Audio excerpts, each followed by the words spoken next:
alive? Who said?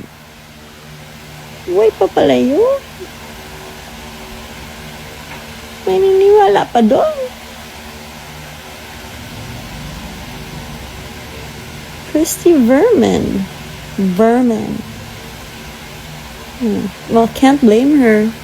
Close yun sila eh.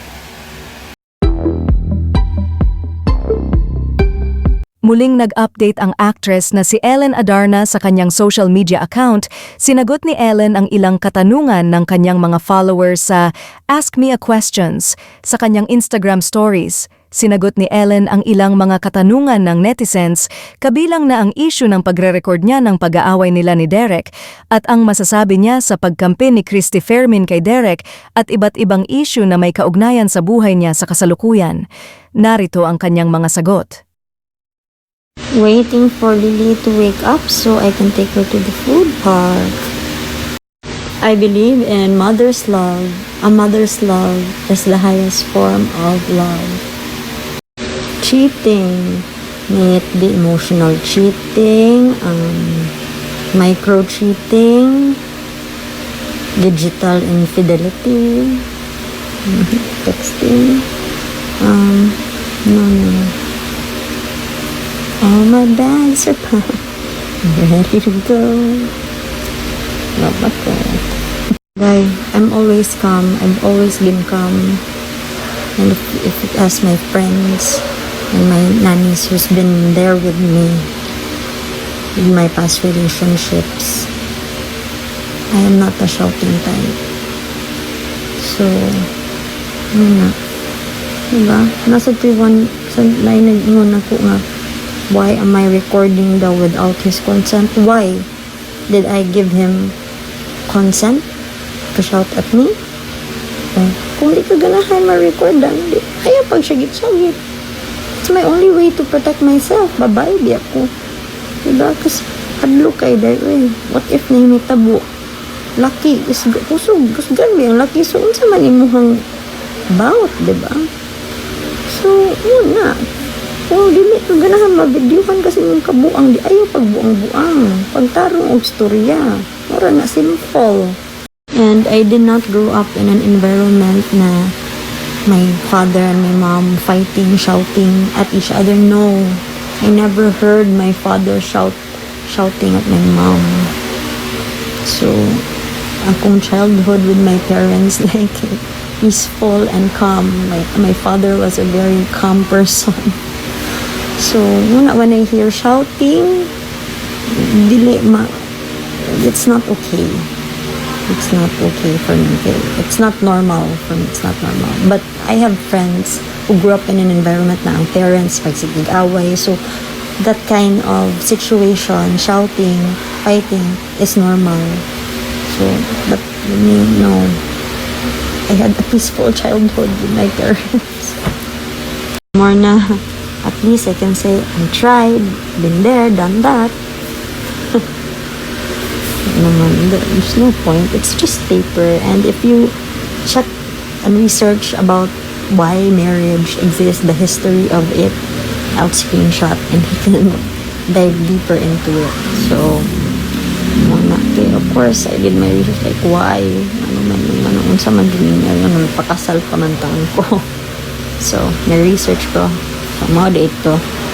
Of course, masking di ko mo drive aniday. I drove it once ever in my life when it arrived inside the village, but I never used it. So, I don't like driving and I don't like expensive cars. It's a liability. So, yeah, of course, kahit pa lang yung passenger princess, lahi na. Pupunta. Ako yung baligya, ang ako butang si Kaspan yan. So, funny story. Tatong pagkuha na ako sa Bentley. Yan na yan, boy. Ay, ma'am, may babayaran, kunin mo lang sa kasa. May babayaran kasi pinaservice ni sir. Okay. Nga, gikuha naman siyang boy. So, nakunin ko sa kasa. Karon, pagkuha na ko sa balay, waray 1 hour, text yung boy, ma'am, i-deposit mo na lang sa account ni Sir D with the bill for the second time. We stand on Kubilo for the second time. So, okay.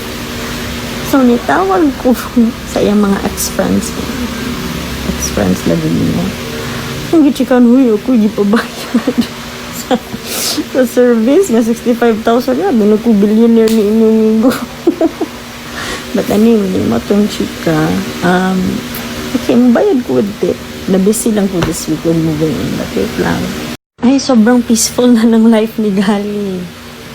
And, hi, Gal. See you soon. Do they feed me? Do these bashers feed me? Do they pay for my bills? No. No. I'm a shorty. 5'1". Sa mga walang alam, now, malalaman nyo na. That neighbor was a pogo. P-O-G-O. Pogo. Okay? Oh. Do you want pogos? Are they welcome here? No. At that time, we couldn't talk about it because you're still there.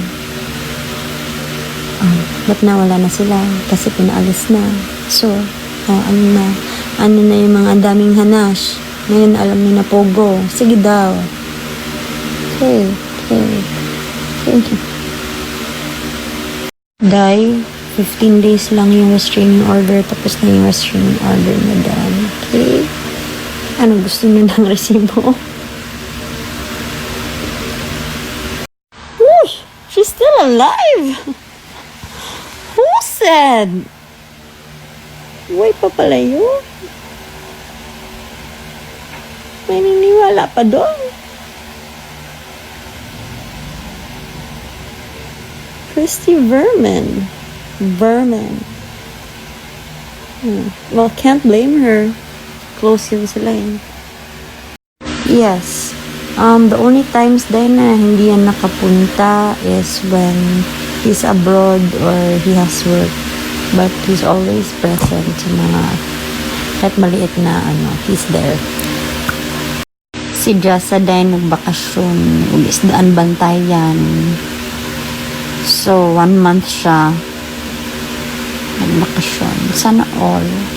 Mas taas pa siyang bakasyon ako. Hoy, Jessa. Hindi na.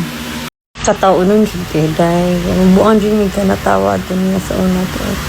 Siya, you're not allowed. Teacher Ryan, you're not allowed in the house. You cannot go inside. Yung alihan yung door. Sapat yun. Palusot na siya. My tummy hurts. Yung mga nag-sure. Sige, tawagan ako imong mama. If your tummy hurts, no, it's okay na di. It's okay na. I feel okay na. It's okay na. Hindi siya gumapalusot. Teacher Ryan, you know what? My mama is selling the piano now, so you don't have to come back. But he was only 5. He was a child, a baby. Now that he's 7, he's accepted it. And it's accepted that it's part of his life.